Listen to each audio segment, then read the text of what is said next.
జల ప్రోగ్రామ్ ఇక్కడ నిర్వహించడం జరిగింది. ఆల్ 22 మండల్స్ నుంచి వివిధ ప్రజాపదనలు, ఎంపీపీలు, సర్పంచ్లు, వార్డ్ మెంబర్లు అండ్ జెడ్పీటీసీలు అండ్ ఇక్కడ ఉన్న స్థానిక వివిధ డైరెక్టర్స్ అండ్ ఆల్ నాయకులు అందరూ కూడా ఈ కార్యక్రమంలో పాల్గొని దాదాపుగా 38 అవార్డు గ్రహీతలకి ఈ ఈ ఈ ఫంక్షన్ ద్వారా వాళ్ళకి అందరు కూడా సత్కారం చేయడం జరిగింది.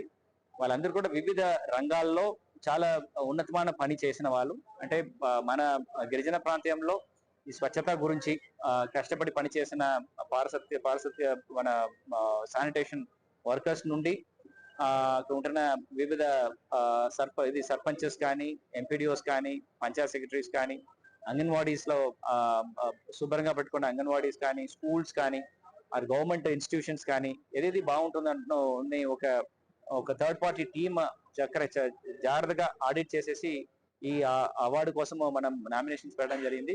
మన జిల్లా 12 కేటగిరీస్ కింద 38 మందికి అవార్డ్స్ రావడం జరిగింది. అది ఇవాళ ఒక పండగ వాతావరణంలో ఇక్కడ పాడేరులో జరుపుకోవడం జరిగింది.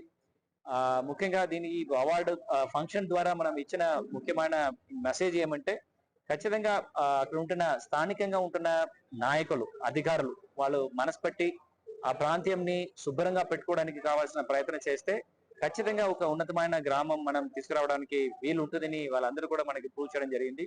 ఆ మెసేజ్ కూడా చాలా లౌడ్ అండ్ క్లియర్ గా మీ అందరికీ వాళ్ళందరికీ కూడా చెప్పడం జరిగింది. ఖచ్చితంగా రాబోయే కాలంలో మన సంక్రాంతి లోపల అట్లీస్ట్ ఒక 300 గ్రామాలని మనం ఒక door to door 100% door to door collection చేసి ఎస్డబ్ల్యూబిసి షెడ్స్ కంప్లీట్ చేసి అక్కడ సెగ్రిగేషన్స్ కూడా చేసేసి వేస్ట్ ని సాలిడ్ అండ్ వేస్ట్ ని ఒక సంపదగా ఎట్లా తీసుకురావాలని ఒక ప్లాన్ ప్రిపేర్ చేసి అది ఖచ్చితంగా కంప్లీట్ చేయడానికి కూడా ప్రణాళిక ఏర్పాటు చేయడం జరిగింది. మనకి ముఖ్యంగా ఈ పర్యాటక కేంద్రాల్లో ఉంటున్న వివిధ ప్రాంతంలో మన అల్లూరి సీతారామరాజులో జిల్లాలో ఈ ప్లాస్టిక్ వేస్ట్ ని అరికట్టడానికి ఆల్రెడీ ప్లాస్టిక్ బ్యాన్ మనం ప్రకటన చేశాము. అది కూడా సంక్రాంతి లోపల 100% అమలు చేసేసి అది క్లియర్ చేయడానికి ఇక్కడ ఉన్న ప్రజాప్రతినిధులకి, ఇక్కడ ఉన్న పంచాయతీ ఇన్స్టిట్యూషన్స్ అందరికీ కూడా పిలుపు ఇవ్వడం జరిగింది. అధికారులకు కూడా దీని గురించిన ట్రైనింగ్ ఇచ్చాము. ఎట్లా ఎన్ఫోర్స్ చేయాలనే విషయాలు కూడా ప్రజలకి ముందు చెప్పేసి ఎన్ఫోర్స్మెంట్ కూడా గట్టిగా చేయడానికి ఏర్పాటు చేయడం జరుగుతుంది.